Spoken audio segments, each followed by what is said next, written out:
Bracketology presented by Dave Campbell's Texas Football, breaking down the 2025 Texas High School Football Playoff brackets. I'm Greg Tepper, and this bad boy is 6A Division II, and it's a fascinating bracket because I do think that there is a favorite. They've been wire-to-wire number one. We'll get to them in just a moment, but I think that there are landmines at every step of the way for that team, and you could have a real party crasher here, including a first-time state champion. Let's go to Region 1. Region 1 is where that aforementioned hulking favorite lies, and that is the South Lake Carroll Dragons, wire-to-wire number one in the 6A division or 6A rankings.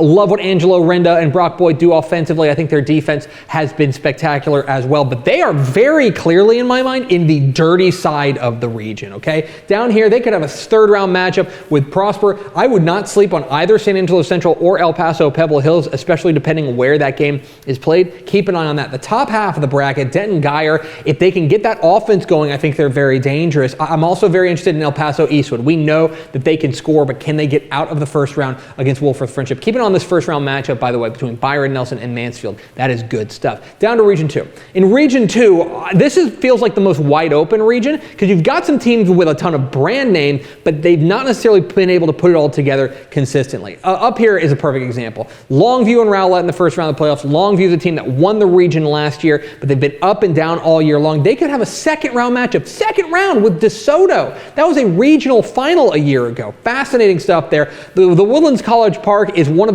the real stories of the season. Coach Kyle Coach has done an unbelievable job with that program, finishing the regular season on the field undefeated. They did have a forfeit loss, but they might deal with Magnolia in the second round of the playoffs. Down here, tons of playmakers. Forney, absolutely loaded with guys like Javian Osborne leading the way. Killeen Harker Heights has an outstanding quarterback themselves in Hudson Humble. That's a first round matchup with Cedar Hill that's going to be really fun to watch. And down here at the bottom, of course, you've got Willis and Jermaine Bishop. What kind of magic can he pull out there? I'm absolutely fascinated, by the way. Waller and Tomball, one of my favorite games of round one. On to Region 3. Region 3, you get into the Houston area. It's always wondering who's going to be here. Katy has landed here, and I think that they're probably the favorite, at least in the top half of this part, but they are going to, at some point, run into teams from District 23 6A, specifically Humble Summer Creek and C.E. King. C.E. King won their regular season matchup. If they were to meet again in a regional final, it would be must-see TV. I'm very interested in that one. This first-round matchup between Fort Bend Hightower and Manville has my attention as well. I think it could be pretty pointsy. On to Region 4.